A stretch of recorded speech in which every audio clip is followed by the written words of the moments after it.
Rafale যুদ্ধ বিমানৰ বাবে বিহে বেজ ডিজাইন কৰি সম্প্ৰতি চৰ্চালৈ আহিছে এই ২২ বছৰীয়া ওৰাঙৰ এগৰাকী যুৱক। ভাৰতীয় বায়ু সেনাৰ বহু চৰ্চিত ৰাফেল যুদ্ধ বিমানৰ সৈতে চৰ্চালৈ অহা অসমৰ এজন প্ৰতিভাৱান যুৱকজনৰ নাম সৌৰভ চৌৰাদিয়া। গড় চিৰাং জিলাৰ বাহুগাঁও।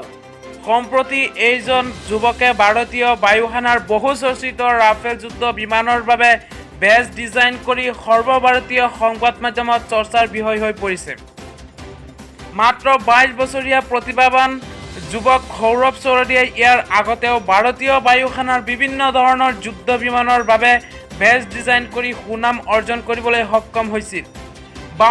বাহুগাঁও চহৰৰ কাপোৰৰ ব্যৱসায়ী মনোজ চৌৰাদিয়াৰ আৰু সৰোজ চৌৰাদিয়াৰ কনিষ্ঠ পুত্ৰ সৌৰভ চৌৰাদিয়াৰ এই সফলতাক কেন্দ্ৰ কৰি আজি বাহুগাঁৱৰ গড়ত এক উৎসৱমুখৰ পৰিৱেশ বিৰাজ কৰিছে।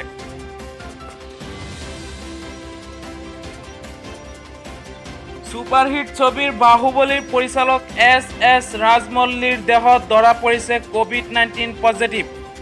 পৰিচালকগৰাকীয়ে টুইটাৰ যোগে জনায় যে তেওঁৰ পৰিয়ালৰ এজন সদস্য আৰু তেওঁ আক্ৰান্ত হৈছে কৰোনা ভাইৰাছত। প্ৰতিকূল পৰিস্থিতিৰ মাজতে মন্ত্ৰী কেশৱ মহন্ত আৰু নৱকুমাৰ দলেক লগত লৈ বুধবাৰে ধেমাজিৰ বান পৰিস্থিতি পৰিদৰ্শন কৰিলে মুখ্যমন্ত্ৰী সৰ্বানন্দ সোণোৱালে। বানাক্ৰান্তৰ মাজত খাদ্য সামগ্ৰী বিতৰণ মুখ্যমন্ত্ৰীগৰাকীৰ। ধাৰাসাৰ বৰষুণৰ মাজতেই অশোক লিলেণ্ড কোম্পানীয়ে আগবঢ়োৱা বান সাহায্য বিতৰণ কৰে মুখ্যমন্ত্ৰীগৰাকীয়ে। বৃহস্পতিবাৰে আৰু শুক্ৰবাৰে অসমত চলিব আন্তঃজিলা বাছ সেৱা। ৩০ জুলাইৰ বাবে ৪১খন আৰু ৩১ জুলাইৰ বাবে ৫২খন বাছ সাজু। পুৱা ৭ বজাৰ পৰা উপলব্ধ হ'ব আন্তঃজিলা বাছ সেৱা। সামৰিক দিশত অধিক শক্তিশালী হ'ল ভাৰত। হাৰিয়ানাৰ আম্বালা বিমানঘাটিত অৱতৰণ কৰিলেহে ৫খনকৈ ৰাফেল যুদ্ধ বিমান।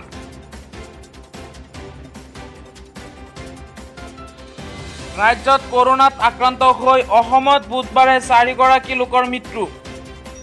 ৰাজ্যত এই ভাইৰাছত আক্ৰান্ত হৈ মৃত্যু হোৱা লোকৰ সংখ্যা ৯২ জনলৈ পাইছে বৃদ্ধি। বন্ধুসকল, ভিডিঅ'টো শেষলৈ চোৱাৰ বাবে বহুত বহুত ধন্যবাদ। যদি এতিয়ালৈ মোৰ চেনেলটো ছাবস্ক্ৰাইব কৰা নাই তেন্তে ছাবস্ক্ৰাইব কৰক আৰু বেল আইকনটো দবাই দিয়ক।